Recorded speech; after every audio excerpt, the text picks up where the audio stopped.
Hello everyone, 794 here, in Battlefield 4. I'm trying out this post-commentary thing. So the first thing that we do here is die. I happened to spawn onto the building and get in the elevator just as it was gonna start falling. So that was really good luck, but hey, the rest of the game actually goes a bit better than that. Being able to focus on the game was pretty dang nice to not have to worry about focusing on commentary and gameplay, so we'll see how I can do this. So I just spawned some random guy here and started going towards Charlie as soon as I could to take it, since, I mean, hey, the building killed me, I might as well take it. So this gives me an opportunity to talk more about the specific classes and all the changes and stuff like that. So one of the more interesting things, which you'll see later, is the defibrillators actually have a specified amount of uses. You can only use, like, the defibs have a certain amount of shocks charged in them already, and you can only use them that amount of time. So there's no more camp around the corner and watch your friend go out and get shot 5 billion times and revive him every single time. I think you have maybe 4 or 5, something like that. Saw my random squad mate here getting shot, so I dove underwater. So the different things you can do in the water is really nice. So you can either dive. This completely takes you off the map, I believe. Yeah, off the map. If you're spotted, they won't be able to see you spotted anymore. So that's nice. The other things you can do, you can pull out your pistol in the water, so you're not helpless. Shoot other people in the water. You can pull out your knife in the water too, I believe, and I think grenades? Need confirmation on that. Then of course there's standing swimming, and then there's sprint swimming, which just makes you swim faster and just makes it so, you know, you can't use your pistol as, you know, it's just like regular sprinting. So I'm here at Bravo, owning. So, Bravo, the few things that you can do. First of all, there's this glass that you can jump down. There's also the 2 entrances on either side. These metal detectors go as soon as you walk through them, because, you know, you're filled with metal, bullets, and guns. And then here, I actually never knew where the switch was for these, but it's right over here. So hit interact on that, and then those shutters close, which are very easy to get blown up anyways, but hey. It's makes it so that no one can walk through it. So my one of my teammates just went out there and like got shot. And I shut it because I didn't want to die at the time. So I'm using a SCAR H here. You have to unlock this in the beta. I'm not sure. I really have no idea what the progression is going to be like in the full game. With all of the guns in the beta, at least right now. They start out with your default gun starts out with stuff. So you start out with like the AK-12 or whatever it is. Your starting medic gun. All of the starting guns, they already have a sight and a grip on them, I do believe. And then once you start unlocking guns after that, all of those start from scratch. And that kind of makes sense actually. I guess so you're not you're not forced into making You want to give me a ride? using our sights here. Some random guys started talking here, which is great. I'm not driving. From Battlefield 3, Oh, there's okay. no VoIP at all. Let me revive this guy. So, sorry about this. As soon as I die here, I mute them. Tried to revive that guy, didn't get it. Of course, the guy that was up there turns around and gets me. And I don't know if this is a bug or not, but it totally looks like he's firing like double. There's 2 flashpoints there. Here. So to mute people, all you have to do is click their mic logo. Quite simple, that's nice, so don't have to worry about hearing them for the rest of the video. Normally I would talk to them if I were playing regularly, but for the sake of this recording, that would not be handy.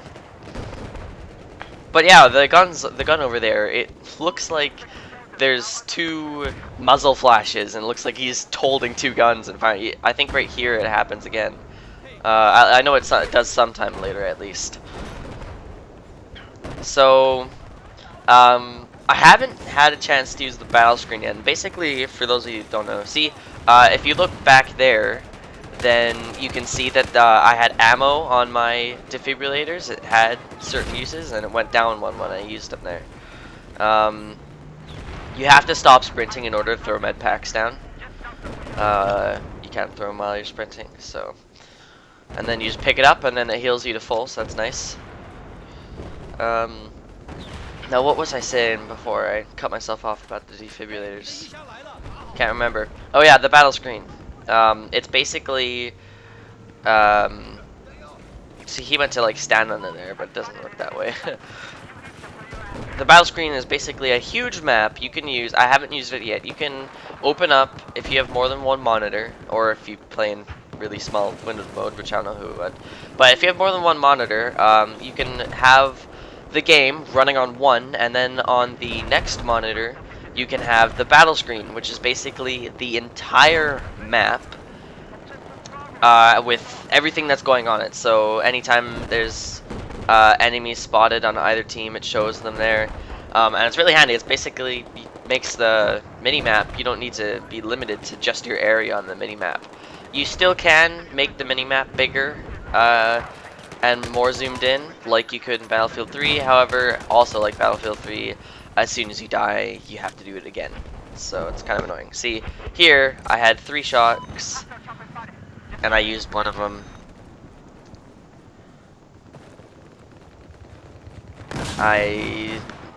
Here, man, I got lucky here. I take shots from a helicopter, and then I got sniped. Ouch. And somehow survived it.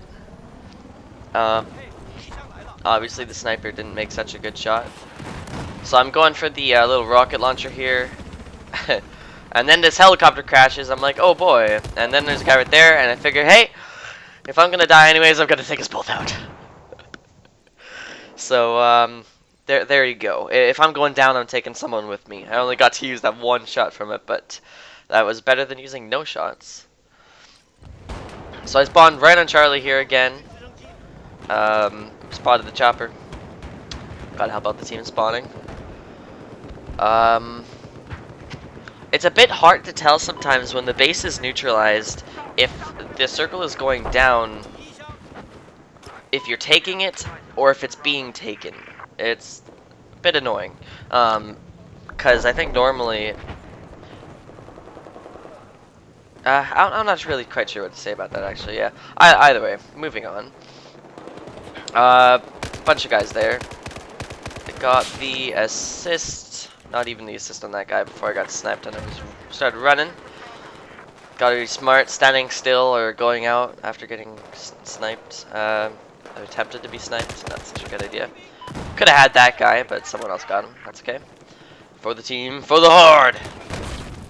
We got this prone catfish here. Actually kind of surprised I survived that. Then I started getting sniped again. Clearly there's guys on the roof of Bravo enjoying themselves a little bit too much sniping.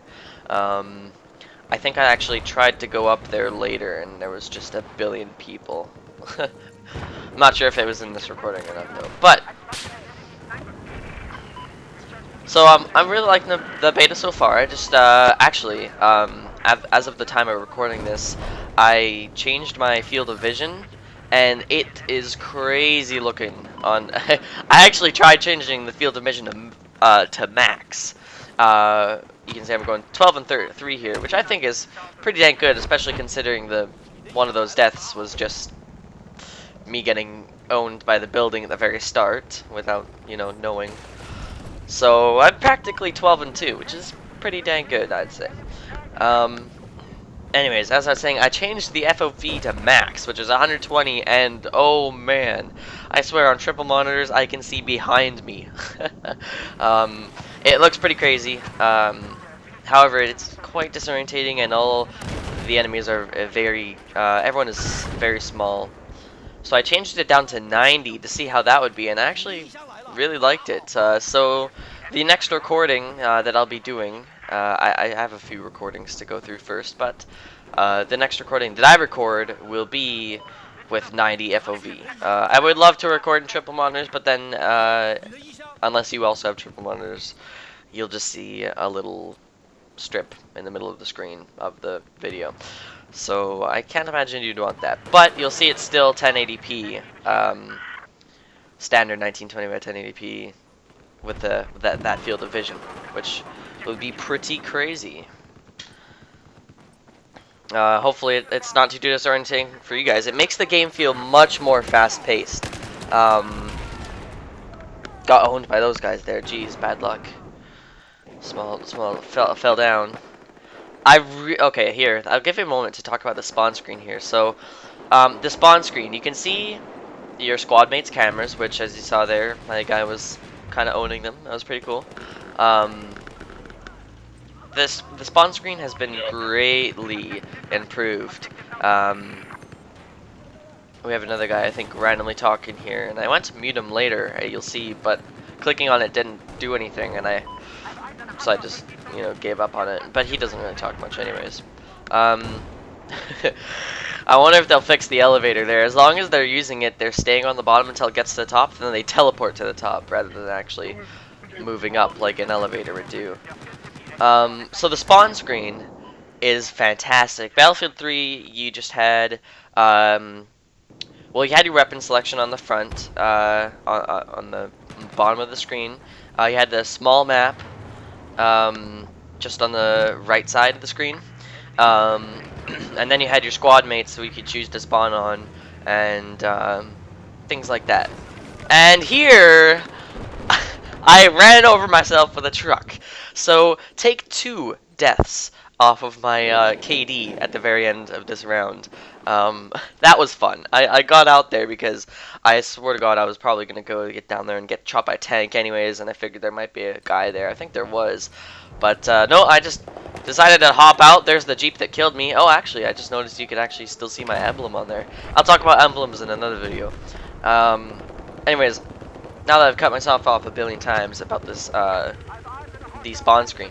So, instead of like it was in Battlefield 3, you got your weapons on the top, which you just choose your class. If you actually want to modify, choose which weapons you're using.